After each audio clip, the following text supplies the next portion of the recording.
نحمدہ ونصلی ونسلم علی رسول الکریم بسم اللہ الرحمن الرحیم۔ تمام سامعین و حاضرین السلام علیکم ورحمۃ اللہ وبرکاتہ و مغفرہ۔ اب انشاءاللہ ایک نئے ٹاپک کے ساتھ آپ کے سامنے حاضر ہوئے۔ یقیناً رمضان المبارک کی بڑی برکتیں ہیں اور یہ عظیم الشان مہینہ اپنے اندر بڑی رحمتیں اور برکتیں بے پناہ لیے ہوئے ہے، اور اسی میں سے اس میں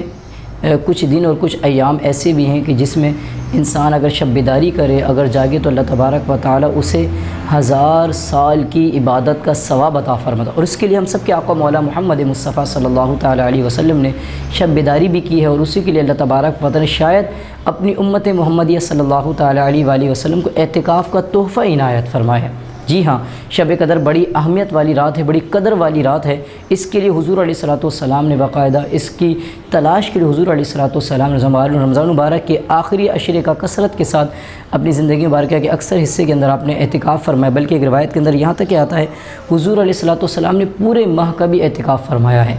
اور کسی وجہ سے اگر حضور علیہ الصلوۃ والسلام اگر رمضان مبارک کے عشرے میں نہ بیٹھ سکے تو اگلے رمضان میں حضور علیہ الصلوۃ والسلام نے 20 دن کا اعتکاف فرمایا، اور کسی وجہ سے رمضان مبارک کا ہی اعتکاف نہ کر سکے تو حضور صلی اللہ تعالی علیہ وآلہ وسلم نے شوال المکرم یعنی رمضان کے بعد مہینے کے اندر جو ہے نا 10 دن کا اعتکاف فرمایا ہے۔ اور یہ اعتکاف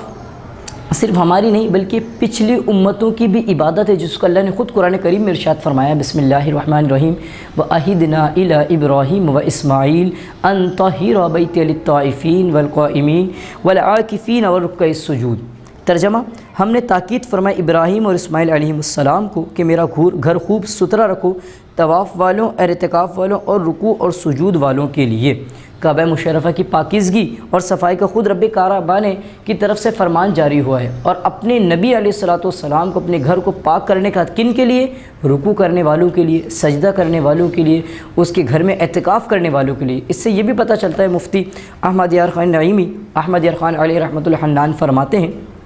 کہ رکوع اور سجود والی جو عبادت تھی پچھلی امتوں میں بھی تھی، ہمارے اندر تو ہے ہی کہ ہم اپنی نماز کے اندر رکوع بھی کرتے ہیں، سجدہ بھی کرتے ہیں، تو ان امتوں میں بھی اس جو ہے نا اس طرح کی عبادت کا سلسلہ تھا، اور اعتکاف کی نعمت کو اللہ تبارک و تعالی ان امتوں پر بھی اور اسی امت پر باقی رکھنے کے لیے حضور علیہ الصلوۃ والسلام نے جو ہے نا آخری عشروں کا اعتکاف فرمایا کثرت کے ساتھ۔ بلکہ حضرت عائشہ صدیقہ رضی اللہ تعالیٰ عنہ فرماتی ہے کہ حضور علیہ الصلوۃ والسلام کی وصال ظاہری کے بعد ہم بھی یعنی کہ امہات المؤمنین بھی اعتکاف فرمایا کرتی تھی، حضور علیہ الصلوۃ والسلام کی اس سنت کو ادا کیا کرتی تھی۔ بلکہ حضور علیہ الصلوۃ والسلام رمضان المبارک میں فرماتے ہیں شب قدر کو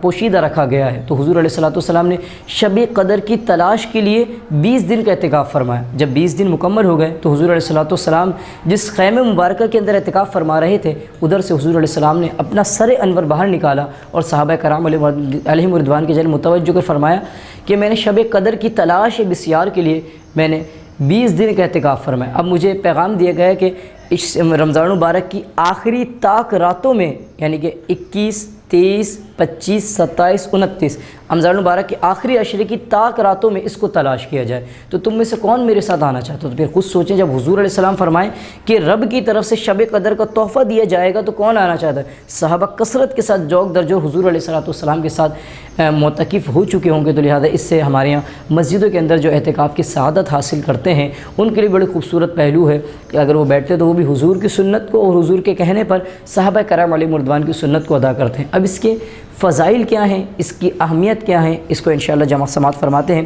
اللہ کے محبوب علیہ الصلوۃ والسلام کی حدیث مبارکہ حضور علیہ السلام فرماتے ہیں من اعتکف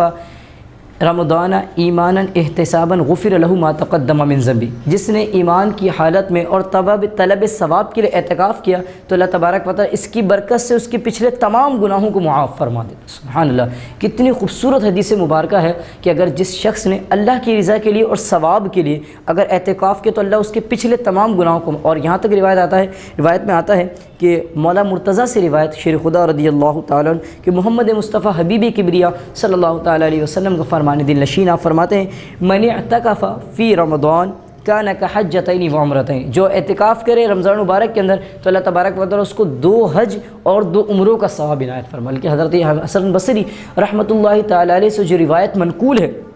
آپ فرماتے ہیں معتکف کو ہر روز 1 حج کا ثواب ملتا ہے۔ سبحان اللہ، کتنی خوبصورت حدیثیں ہیں، اگر زندگی کے اندر کبھی آپ نہیں بیٹھے ہیں تو اس بار نہیں تو جب زندگی آپ کو ساتھ زندگی میں ایک نہ ایک بار تو خود ہمیں بھی اللہ تبارک و تعالیٰ کی کرم نوازیوں سے، اس کے حضور علیہ الصلوۃ والسلام کی ان بے پناہ خوبصورت سنتوں سے محبت کرنی چاہیے، اور ہمیں بھی زندگی میں کسی حصے میں تو اعتکاف کی سعادت حاصل کرنی چاہیے۔ اللہ کریم ہم سب کو اعتکاف کے فضائل کو جانتے ہوئے اس کی قدر کرنے اور مسجدوں کو آباد کرنے والی زندگی عنایت فرمائے۔ آمین بجاہ النبی الامین صلی اللہ علیہ وسلم۔